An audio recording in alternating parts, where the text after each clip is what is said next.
সকলকে স্বাগতম জানাই।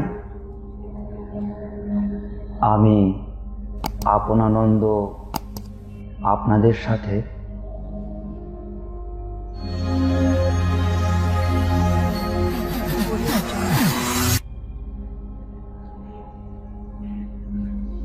বেসিক মেডিটেশন ক্লাসের আজকে শুরু করছি আপনাদের সাথে। প্রথমে কিছু কথা, কিছু আলোচনা দিয়ে শুরু করব। এর মধ্যে আপনাদের যে কোনো প্রশ্ন বা যে কোনো কিছু আপনারা কমেন্ট বক্সে দিতে পারেন। চেষ্টা করব সেই প্রশ্নের উত্তরগুলো দেওয়ার এবং আলোচনা করার। আপনাদের প্রশ্নের উত্তর আলোচনা এবং ধ্যানের পরে দুবার করা হবে।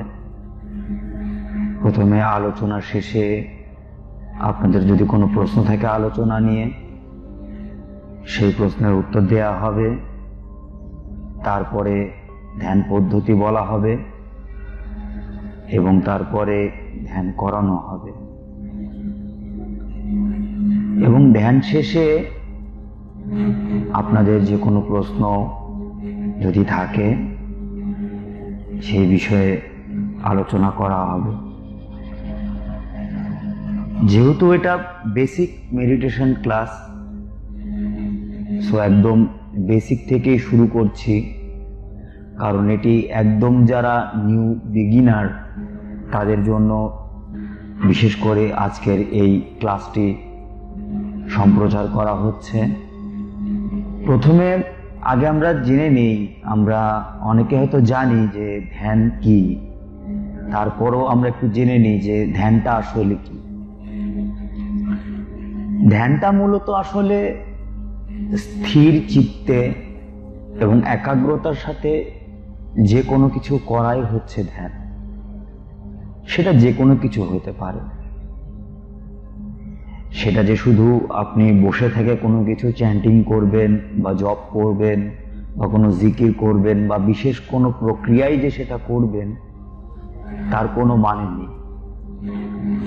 এটি যে কোনোভাবে, যে কোনো অবস্থানে, যে কোনো অবস্থায় থেকে বা যে কোনো মুদ্রায় বসে বা যে কোনোভাবেই ধ্যানটা করা সম্ভব। প্রার্থনা মানুষ যখন করে, প্রার্থনা অর্থ হচ্ছে আমরা যখন ঈশ্বরের সাথে বা সেই পরমের সাথে, সৃষ্টিকর্তার সাথে কথা বলার চেষ্টা করি বা কথা বলি বা তার কাছে আমাদের ফরিয়াদ বা আর্তনাদ বা আমাদের ইচ্ছা আকাঙ্ক্ষাগুলো তুলে ধরি। আর ধ্যান হচ্ছে উপাসনা বলা যায়, কারণ ধ্যানে আমরা ঈশ্বরকে শুনি, প্রার্থনায় আমরা ঈশ্বরকে বলি বা সৃষ্টিকর্তাকে বলি, ধ্যানে আমরা তাকে শুনি, শুধুমাত্র তার যা কিছু, তার যে পরম অমৃত বাণী, তার সবকিছুই শুনি। এজন্য ধ্যানকে বলা হয় উপাসনা, অর্থাৎ উপর কাছে, অর্থ ঈশ্বরের কাছে বা সৃষ্টিকর্তার তার বাণী বা তাকে শোনা এবং তার কাছেই অবস্থান করা এবং তাকে গ্রহণ করা, নিজের মধ্যে তাকে পূর্ণভাবে অনুভব করা। ধ্যানের মাধ্যমে সেই পরম শক্তি বা পরম প্রভুর সাথে যে যুক্ত হওয়ার যে পদ্ধতি, এই পদ্ধতিকেই যোগ ধ্যান বা ধ্যান যোগ বলা হয়ে থাকে। যোগ হলো সেই পদ্ধতি, যেই পদ্ধতির মাধ্যমে ব্যক্তি ধ্যানের গভীরে প্রবেশ করে পরম পবিত্র যে ঈশ্বর রয়েছেন বা পরম যে পবিত্র সত্তা রয়েছেন, সেই পরম সত্তাকে অনুভব, উপলব্ধি করতে পারে। ধ্যান বহু প্রকারের হয়ে থাকে, কিন্তু মূলত ধ্যানকে দুভাগে ভাগ করা হয়। এক, চিন্তাযুক্ত ধ্যান।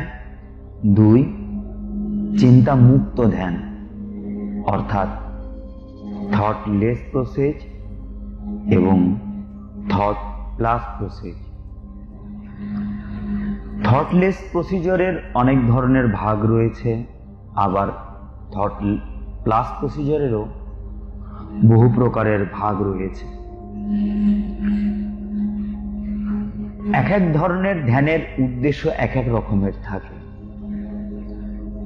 তবে থটলেস যে প্রসেস, এই পদ্ধতির একমাত্র উদ্দেশ্যই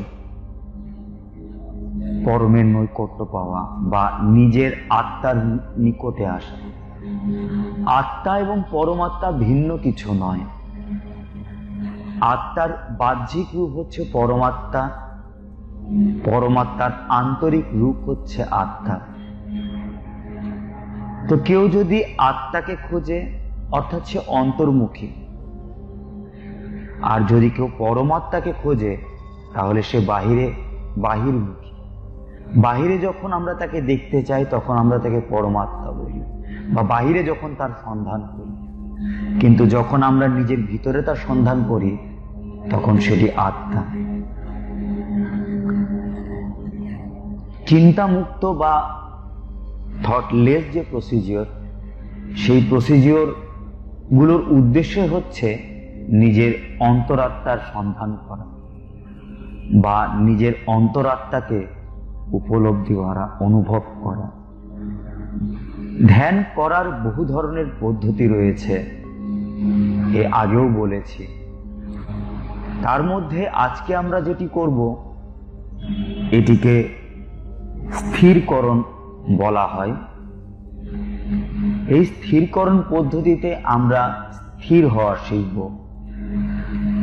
বেসিক ধ্যানে আজকে আমরা শিখব যে আমরা কিভাবে নিজের জায়গা থেকে নিজে স্থির হতে পারি। অনেকের মনে প্রশ্ন আসতে পারে যে যেহেতু আমি থটলেস প্রসিজারের বলতেছি, আসলেও কি থটলেস অবস্থানে যাওয়া সম্ভব বা চিন্তা মুক্ত বা চিন্তা শূন্য হওয়া কি সম্ভব? যদি মস্তিষ্কর দিক থেকে বিবেচনা করে বলি, মস্তিষ্ক জন্মের সময় শুরু হয়, সারাটা জীবন সেটি চলতে থাকে এবং মৃত্যুর সময় একমাত্র এটি থামে। সেজন্য যদি কেউ বলে যে চিন্তা একদম শূন্য বা মুক্ত, হ্যাঁ, মস্তিষ্ক চিন্তা শূন্য বা মুক্ত হয় না, কিন্তু আমাদের যুক্ততা যখন সেটা থেকে সরে যায় সেটাকেই আমরা চিন্তা শূন্য বলছি। চিন্তা এখন সমস্যা এই জন্যই করছে কারণ আমরা চিন্তাগুলোর সাথে যুক্ত। কিন্তু যদি আমরা সেই চিন্তাগুলো থেকে ডিটাচ বা মুক্ত হয়ে যাই, তবে সেই চিন্তাগুলি আমাদের কোনোভাবেই প্রভাবিত করতে পারবে না। থটলেস প্রসিজারের মূল উদ্দেশ্য হচ্ছে যে কিভাবে চিন্তাগুলি থেকে আমরা দূরে সরব বা চিন্তাগুলির সাথে আমাদের যে যুক্ততা আছে এই যুক্ততা থেকে মুক্ত হব বা যুক্ততা আমরা অ্যাভয়েড করব। স্থিরায়ন ধ্যান পদ্ধতিতে আমরা মন এবং মস্তিষ্ককে স্থির করব এবং চিন্তাকে স্থির পর্যায়ে নিয়ে আসব। বর্তমানের পারিপার্শ্বিক পরিস্থিতিতে সকলেই মানসিকভাবে অনেক বিচলিত এবং মস্তিষ্ক, শরীর সবকিছুই অনেক স্ট্রেসফুল হয়ে আছে। এ সময় এই ধ্যান পদ্ধতিটি আমাদের মন এবং মস্তিষ্ককে স্থির এবং দেহের শক্তি সঞ্চালনের যে প্রক্রিয়া সেটিকে স্বাভাবিক রাখতে সাহায্য করবে এবং এতে মন, মস্তিষ্ক এবং শরীর অনেকটাই যে কোনো ধরনের রোগ প্রতিরোধের অবস্থানে নিজেকে সুগঠিত করে তুলতে পারবে। কারো যদি কোনো প্রশ্ন থাকে তাহলে করতে পারেন, অন্যথা আমরা স্থিরায়ন ধ্যান পদ্ধতির দিকে অগ্রসর হব। এবং ধ্যানটি শুরু করব। আজকে আমরা তাহলে ধ্যানটি শুরু করি। আপনারা যে যে যার যার জায়গায় আছেন স্থির হয়ে এক জায়গায় বসুন। দুই হাত এবং দুই পাকে মুড়ে নিন। সুখাসন, পদ্মাসন, বজ্রাসন, সিদ্ধাসন, যে কোনো আসন আপনি চিহ্নিত করতে পারেন বা আপনি গ্রহণ করতে পারেন। আপনি যে কোনো আসনেই বসতে পারেন। দু হাতকে মুড়ে নিন। হাতের যে আঙুলগুলো আছে সেগুলো একটির সাথে আরেকটি ক্রস করে নিন। স্থির হয়ে বসুন। এখন আমরা দুটো স্টেপ গ্রহণ করব। এক, আমরা প্রাণায়াম করব এবং দুই, আমাদের কান বা শ্রবণ ইন্দ্রিয়তে আমরা কনসেন্ট্রেশন করব। প্রথমে আমরা স্থির হয়ে বসলাম। দ্বিতীয়ত আমরা প্রাণায়াম করব এবং তৃতীয় স্তরে আমরা আমাদের শ্রবণ ইন্দ্রিয়তে কনসেন্ট্রেট করব। প্রথমে আমরা ডিপ ব্রিদিং করব। সবাই আপনারা ডিপ ব্রিদিং শুরু করুন।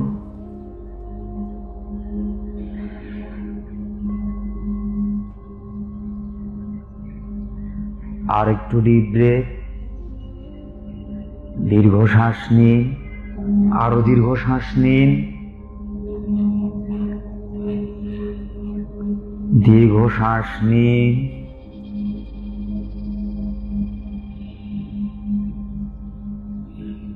আপনার শরীর শান্ত হচ্ছে, আপনার শরীর স্থির হচ্ছে, আপনি শান্ত, আপনি স্থির হচ্ছেন। ডিপ ব্রেথ করুন এবং নিজেকে বলুন, আমি শান্ত, আমি স্থির, আমার দেহ শান্ত হয়ে যাচ্ছে, আমি স্থির হয়ে যাচ্ছি। আমাদের দেহ মন অত্যন্ত আজ্ঞাকারী। দেহ মনকে যা ইনস্ট্রাকশন দেয়া হয়, দেহ মন সহজেই সেটি গ্রহণ করে নেয়। তাই নিজের দেহকে ইনস্ট্রাকশন দিন এবং রিল্যাক্স হন। দেহকে ছাড়ুন। স্থির, দেহ শান্ত হচ্ছে। শরীরকে এঁটে ধরে থাকবেন না, শরীরকে ছাড়ুন। শরীরকে ছাড়ুন। নিজেকে বলুন, আমি স্থির, এবং অনুভব করার চেষ্টা করুন। আপনার শরীর ছেড়ে দিন, রিল্যাক্স হন, শান্ত। ডিপ ব্রিদিং করতে থাকুন। আরো দীর্ঘ শ্বাস নিন। দীর্ঘ শ্বাস, আরো দীর্ঘ শ্বাস, দীর্ঘ শ্বাস, আরো দীর্ঘ, আরো দীর্ঘ শ্বাস নিন। স্থির, আমি শান্ত, আমি স্থির। ডিপ ব্রিথ করতে থাকুন, ডিপ ব্রিথ বন্ধ করবেন না, ডিপ ব্রিথ করতে থাকুন। প্রাণায়ামে যত জোর দিবেন বা যত শ্রম দিবেন, ধ্যানে ততই গতি পাবেন। ধ্যান বিশ্রাম ব্যতীত অন্য কিছু নয়। ধ্যান এক প্রকার বিশ্রাম। তো শ্রম দিনে বিশ্রাম হয় না। প্রাণায়ামে শ্রম দিন, ধ্যানে স্থিরতা এবং বিশ্রাম পাবেন। স্থির হন, ডিপ ব্রেথ করতে থাকুন। একটু দীর্ঘ সময় ধরেই ডিপ ব্রেথ করতে হবে। রিল্যাক্স, শান্ত হয়ে ডিপ ব্রেথ করুন। রিল্যাক্স, রিল্যাক্স হয়ে ডিপ ব্রেথ করুন। দীর্ঘ শ্বাস নিন, পেট ভরে শ্বাস নিন, বুক ভরে শ্বাস নিন, বুক পেট ভরে শ্বাস নিন।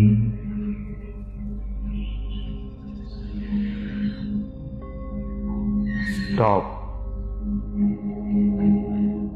এবার ফুল কনসেন্ট্রেশন শ্রবণেন্দ্রে, কানে পূর্ণ কনসেন্ট্রেশন দিন। দীর্ঘ শ্বাস নিজের মতো করে চালাইতে থাকুন। রিল্যাক্স, জাস্ট রিল্যাক্স হয়ে শ্রবণেন্দ্রে খেয়াল করুন এবং চোখ বন্ধ করে মিউজিকটি শুনুন।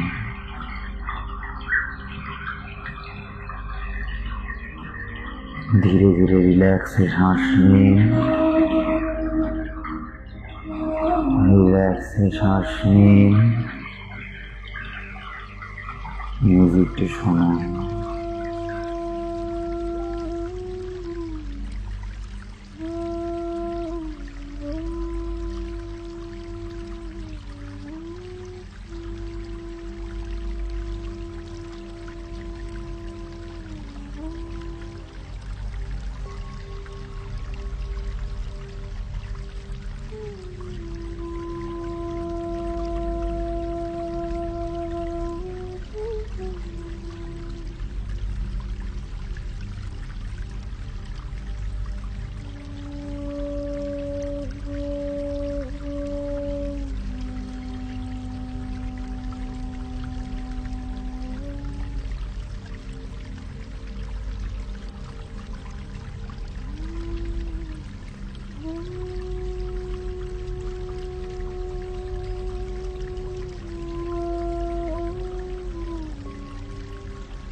আমাদের দেহ, মন, চিন্তা সকল কিছুই শান্ত এবং স্থির হয়ে গেছে। আমরা অনেক স্থির অনুভব করছি। আমাদের শরীর, মন, চিন্তা সকলে স্থির হয়ে গেছে। আমরা খুব স্থির এবং রিল্যাক্স অনুভব করছি। আমরা স্থির হচ্ছি। আমরা স্থির এবং শান্ত অনুভব করছি।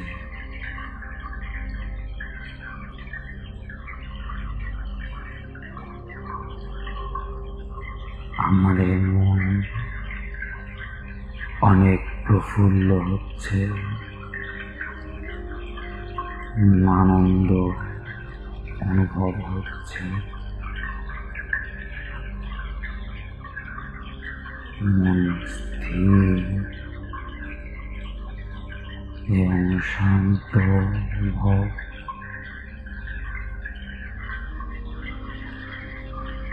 মনে স্থির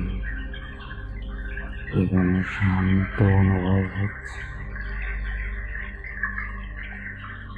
আমরা শান্ত, আমরা স্থির।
ধ্যানে আমরা যে শান্ত অনুভব করলাম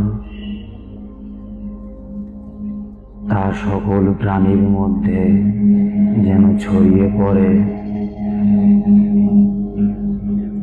সকল প্রাণী এই শান্ত, এই স্থির, এই আনন্দ অনুভব করছে। সকলের মাঝে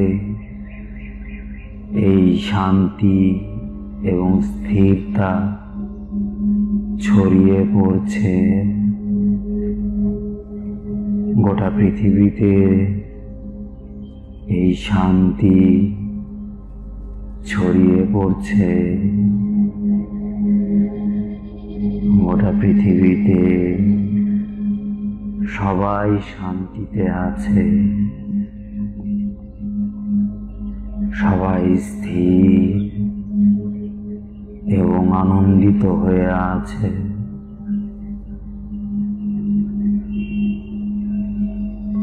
এই হোক আমাদের প্রতিবার ধ্যান শেষের প্রার্থনা।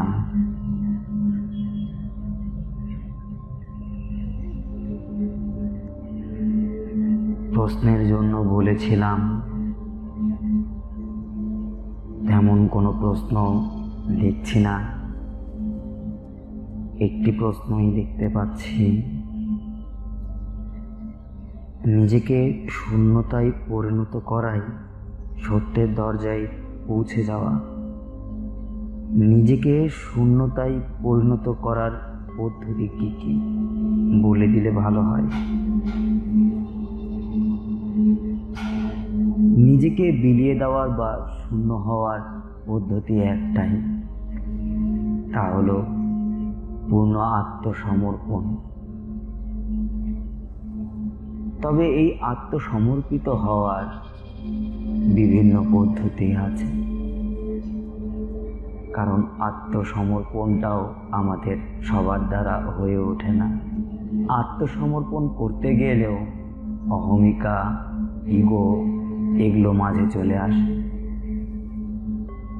কেউ যদি আত্মসমর্পণ করেও তার মধ্যে এই অহমিকা চলে আসে যে আমি আত্মসমর্পণ করলাম, আমি একজন আত্মসমর্পণকারী। এমন আত্মসমর্পণ করে লাভ নেই যে আত্মসমর্পণ আপনার অহংকারের কারণ হয়ে দাঁড়ায়। আমি সাধক, আমি সাধনা করি, আমি এই করি, আমি অনেক দূর এগিয়েছি, এই করেছি, এগুলো সবই অহমিকা বা ইগোর বিভিন্ন নিমিত্ত। অহংকারের জন্য কারণের প্রয়োজন নেই। অহংকার নিমিত্তের বলের উপরেই টিকে থাকে। নিমিত্ত নিয়েই অহমিকা বহুদূর পর্যন্ত যাত্রা করে। সেজন্যই এই অহমিকা থেকে বের হতে বিভিন্ন ধরনের পদ্ধতি ব্যবহার করে এই অহমিকা থেকে মুক্ত হওয়া হয় বা মুক্ত হওয়া যায়। মূল উদ্দেশ্য একটাই বা মূল কাজ একটাই, তা হলো পূর্ণ আত্মসমর্পণ। এছাড়া আর কোনো পদ্ধতি। বিজ্ঞান ভৈরব তন্ত্র নিয়ে কিছু বলুন। অমিত দা, তিনি প্রশ্ন করেছেন আমায় বিজ্ঞান ভৈরব তন্ত্র সম্পর্কে যেন কিছু বলি। বিজ্ঞান ভৈরব তন্ত্র নিয়ে আমার একটি ভিডিওতে আমি অনেক বিস্তারিতই বলেছি, তবুও আবার কিছু জিনিস বলার চেষ্টা করছি।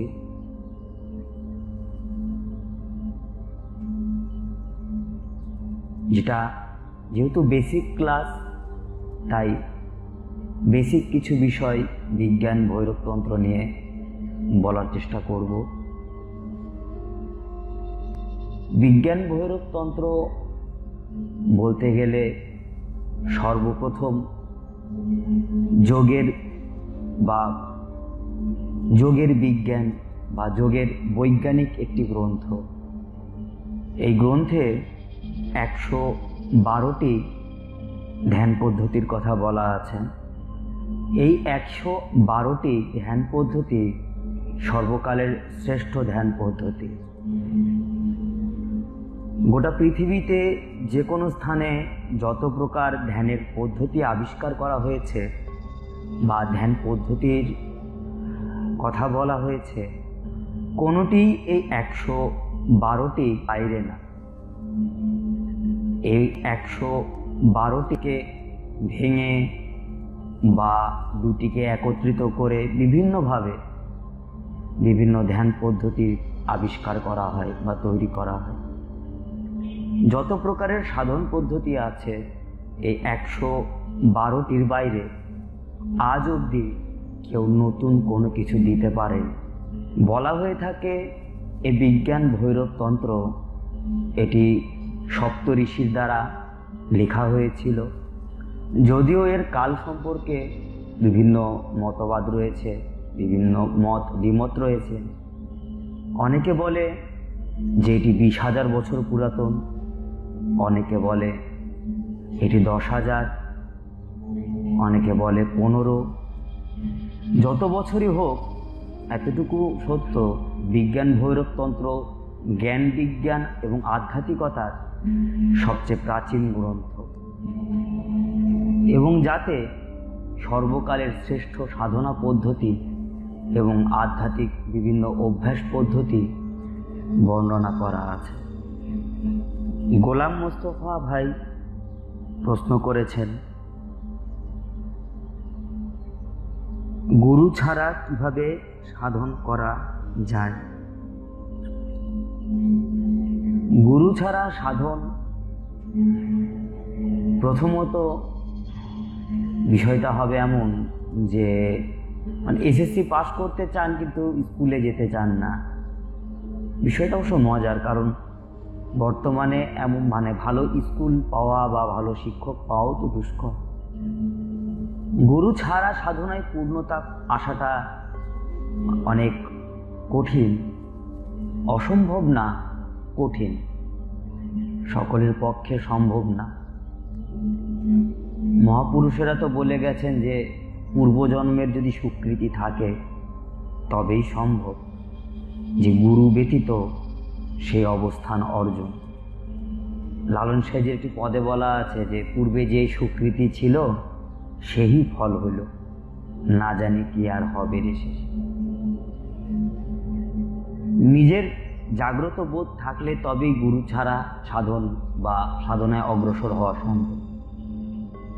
ইনস্ট্রাকশন ছাড়া বা কোনো ধরনের নির্দেশনা ছাড়া সাধনার জন্য অনেক বেশি ইন্টেলিজেন্সির দরকার, অনেক বেশি সূক্ষ্ম জ্ঞান বোধের দরকার, যা সকলের হয় না।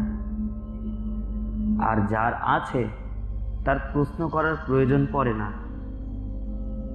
যে কিভাবে গুরু ব্যতীত ধ্যান বা সাধনা করব। তাই গুরু ব্যতীত সহজে সকলে সত্য অনুভব করতে পারবে বা ওই পর্যন্ত পৌঁছাইতে পারবে তার কোনো নিশ্চয়তা নেই। সেজন্য উচিত যে যারা জ্ঞানী আছে তাদের নিকট থেকে জ্ঞান সংগ্রহ করে সেই পথ মত অনুসরণ করে যাত্রা করা। কুম্ভ যোগে কিভাবে শূন্যে ভেসে থাকা যায়, তাই এটাকে যোগিক ফ্লাই বলা হয়। যোগিক ফ্লাই বিভিন্ন পদ্ধতি, এটি একদিনের বিষয় না, 5 থেকে 7 বছর, অনেকের 24-36 বছরও লাগে এই অভ্যাস করতে। মূল বিষয়টা হচ্ছে যে আমাদের যে এনার্জি ফোর্স আছে, যা আমাদের কুলকুণ্ডলিনী শক্তি, ধ্যানে এই শক্তি যখন জাগ্রত হইতে লাগে বা ঊর্ধ্বগামী হইতে লাগে, বা সাধারণত নর্মাল ধ্যানেও অনেক সময় ধ্যানের গভীরে এই শক্তি ঊর্ধ্বগামী হইতে শুরু হয়, তখন এই শক্তি প্রবাহটা দেহের বাইরেও অনেকটাই গতিবিধি তৈরি করে। অনেকে যারা নিয়মিত ধ্যান অভ্যাস করে তারা নিজের দিকে অনেক সময় এই উপলব্ধি করেছে যে ধ্যান করতে করতে অনুভব হচ্ছে আমি মাটি থেকে কয়েক হাত উপরে উঠে গেছি, কিন্তু তাকিয়ে দেখে যে মাটিতেই বসে আছে। গভীর ধ্যানে আমাদের এনার্জি ফোর্সটা, আমাদের যে এস্ট্রাল বডিটা আছে, এই বডিটাকে উপরে তুলে নিয়ে যায়। যেমন গ্র্যাভিটেশন আছে, গ্র্যাভিটেশন বলি আমরা, অর্থাৎ পৃথিবীর ভূমি আকর্ষণ করে, ভূ-আকর্ষণ শক্তিকে আমরা গ্র্যাভিটি বলি। ঠিক অমনি আরেকটা শক্তি আছে, মহাকাশীয় শক্তি, যাকে বলা হয় লেভিটেশন বা ল্যাভিটি। ধ্যানের গভীরে অনেক সময় কসমিক এনার্জির সাথে যখন যোগ স্থাপন হয়ে যায়, তখন অনেক সময় আমাদের এস্ট্রাল বডিটা শরীর থেকে উপরে উঠে যায়। এই শরীরটা উপরে উঠে যাওয়াটা অনেক বড় সার্থকতা, কারণ এটি ল্যাভিটেশনের সাথে যুক্ত হয়ে আছে। ক্ষেত্র বিশেষ এই এস্ট্রাল বডির সাথে আমাদের ফিজিক্যাল বডিটাও শূন্যে উঠে যায়, সেটি ক্ষেত্র বিশেষ। আবার অনেকে এটার জন্য বিশেষ প্র্যাকটিসও করে, সেটা আলাদা বিষয়। এস্ট্রাল বডিটা উঠে যাওয়াটা এটি সার্থকতা বা সাধনার একটি যাত্রা, কিন্তু ফিজিক্যাল বডি উঠে যাওয়া এটা সার্কাস ছাড়া আর বেশি কিছু নয়। কারণ এস্ট্রাল বডিটা ওঠাটা হচ্ছে মুখ্য। এস্ট্রাল বডি যদি ওঠে এটি যথেষ্ট। কিন্তু আমি যদি চেষ্টা করি এখন ফিজিক্যাল বডি কিভাবে উঠাবো, এর জন্য পরিশ্রম দিতে থাকি, এটার কোনো বিশেষ দরকার আছে বলে আমার মনে হয়। তবে জিনিসটি ভালো, যদি কেউ করতে পারে ব্যাপারটির মজা সে নিতে পারে। কিন্তু ফিজিক্যাল বডি উঠে গেলে একই রকমের অনুভূতি, এস্ট্রাল বডি উঠলেও একই অনুভূতি। অনুভূতির মধ্যে কোনো তফাৎ নেই, শুধু বাহ্যিক দৃষ্টিকোণ থেকে দেখাটাতেই তফাৎ। তাই যদি কারো সার্কাস ইচ্ছে হয় সেটা তার ব্যক্তিগত বিষয়। আরেকজন প্রশ্ন করেছেন, আল্লাহকে দেখার আশা করলে তার দেখা পাবো না, আশা ছেড়ে দিলেই পাবো, কিভাবে সম্ভব?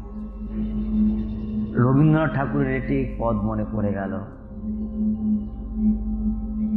না চাহিলে যারে পাওয়া যায়, কি আগলে আসে হাতে, দিবা শেষে ধন হারাইয়েছি, আমি পেয়েছি আধার রাতে। সহজ ভাষায় আপনাকে একটু উদাহরণ দিয়ে বুঝিয়ে দিই। যদি আপনি সাঁতার কেটে থাকেন নদীতে বা পুকুরে, তাহলে আমার বুঝাইতে একটু সুবিধা হবে। সাঁতার কাটার সময় যদি আপনি সাঁতার না কেটে ভেসে থাকতে চান, তখন কিন্তু কিছু করতে হয় না, তখন শুধু দম নিয়ে ভেসে থাকতে হয়। যদি কিছু করতে যান তাহলে ডুবে যাবে। কিছু করে ভেসে থাকা সম্ভব না। ভেসে থাকতে হলে সব ছেড়ে দিয়ে ভেসে থাকতে হয়। এ বিষয়ে অনেকবারই অনেক ভিডিওতে বলেছি। চেষ্টা করে অনেক কিছুই হয় না, বরং না চেষ্টা করেও অনেক কিছু হয়ে যায়। এমন অনেক রাতই আছে যে রাতগুলোতে চেষ্টা করে করে মানুষ ঘুমাইতে পারে না, কিন্তু যেই মুহূর্তে চেষ্টা করা ছেড়ে দেয় ঠিক সেই মুহূর্তেই ঘুমটা চলে আসে। এর কারণ হচ্ছে যে যতক্ষণ ইচ্ছা, চেষ্টা, আশা এই জিনিসগুলো করতে থাকবেন, ততক্ষণ এই জিনিসগুলোতেই আমরা পূর্ণ, আমরা ভরে থাকি। সেই পরমকে স্থান দেওয়ার মতো কোনো জায়গাতে থাকে না।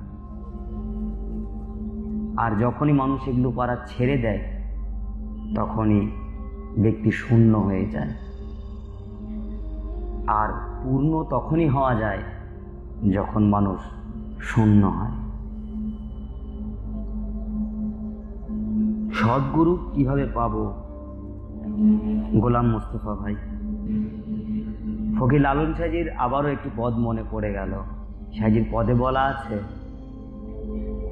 আপন মনে যার গরল মাখা থাকে, যেদিকে চায় মধুর আসে গরলই দেখে। মনের গরল যাবে যখন, সুধাময় সব দেখবি তখন। পরশিলে এড়াবে সময়, নইলে পড়বি ফাঁকে। নিজে সৎ হইলে গুরু আপনা আপনি পাওয়া যায়। শিষ্য যখন তৈরি হয়ে যায়, গুরু আপনা আপনি তার নিকটে চলে আসে এবং গুরুকে সে সম্মুখে দেখতে পায়। তাই আগে শিষ্য হইতে হয়, সৎ হইতে হয়। সৎ শিষ্য হইলে সদ্গুরু পাওয়া যায়।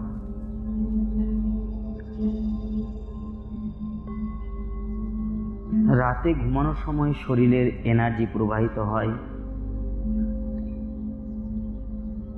এটি ঠিক কেন আর এর গুরুত্ব কি? ঘুমানোর সময় যখনই আমাদের চেতন মন ঘুমিয়ে পড়ে, তখনই শরীরের যে স্ট্রেসটা, অর্থাৎ দেহের যে ক্লান্তিটা, এটি কমতে থাকে। আমরা চেতন মনে আমাদের শরীরকে অনেক শক্ত করে বা অনেক স্ট্রেস দিয়ে থাকি।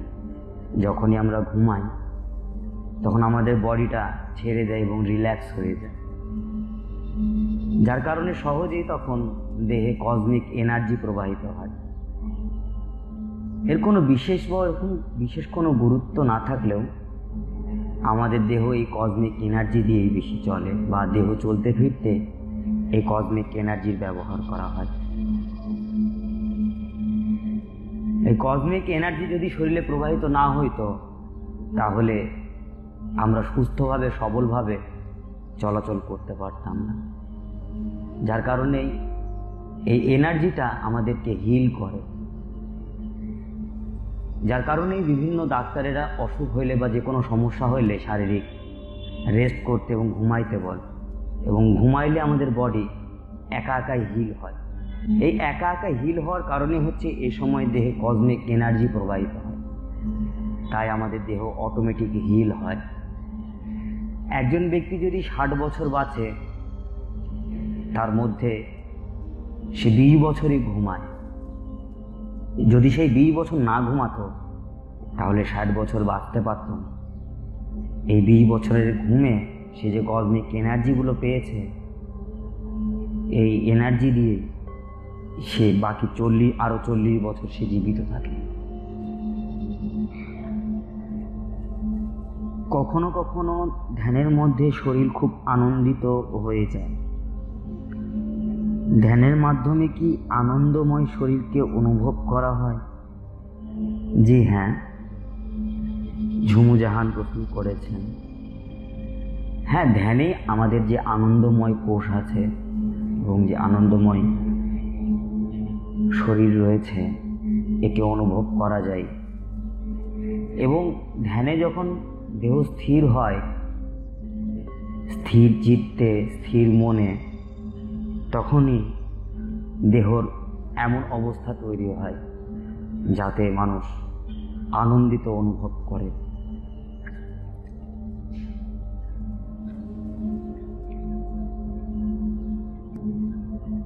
আর তেমন কোনো প্রশ্ন দেখছি না। আজকের লাইভটি এখানেই সমাপ্ত করছি। আমাদের আগামী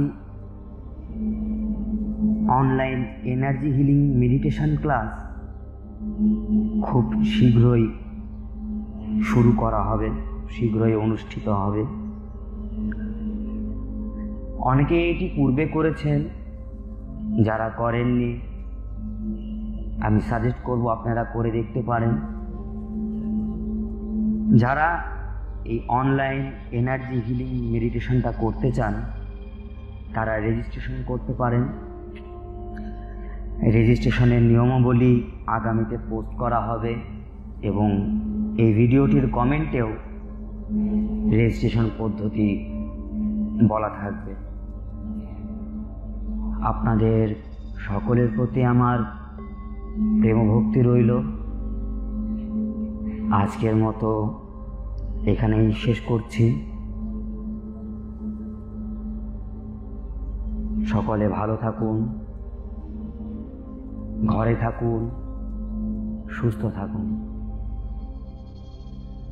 আমাদের আপন দর্শন চ্যানেলের ভিডিওগুলি ভালো লাগলে লাইক করুন, শেয়ার করুন, আর ভিডিও আপডেট পেতে সাবস্ক্রাইব করুন। ধন্যবাদ।